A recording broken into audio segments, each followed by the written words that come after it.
తక్కువ రేటుకు ఏది వస్తుందని చూస్తే గంజాయి వచ్చింది. ఇంకా గంజాయికి అలవాటు అయిపోయారు. ఇది పెద్ద ఈరోజు గంజాయి కొన్ని రికార్డుల అది ఒక ఇండ్ల దగ్గర పొలాల దగ్గర పండించేసే పరిస్థితికి వచ్చేసారు. ఏమ్మా ఆకుకూరలాగా బండ్ల మీద అమ్మే పరిస్థితికి వచ్చారు. అంటే ఇది ఒక పెద్ద భయంకరమైన ఏమ్మా ఏమ్మా ఏమ్మా సిచ్యువేషన్ ఇప్పుడు ఏంటి, మొన్న మనం చూస్తున్నాం గంజాయి తాగిన వాడు అటాక్లు మొదలుపెట్టారు.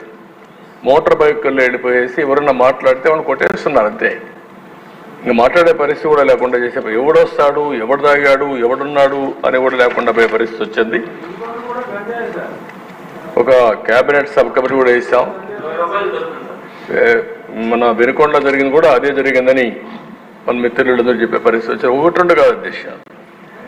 ఇప్పుడు ఏమైందంటే ఇదంతా కూడా అన్మేనేజబుల్ అయిపోయింది, ఇర్రిపేరబుల్ అయింది, అన్మేనేజబుల్ అయింది. మన మర్యాద చెప్పే వినే పరిస్థితులు లేరు.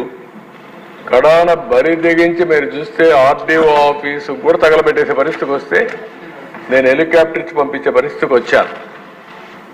ఇక్కడే దేశ జంగారెడ్డిగూడెంలో ఆ రోజు ఇల్సిట్గా సారాగాంచి ఇవన్నీ చేస్తే 21 మంది చనిపోయారు.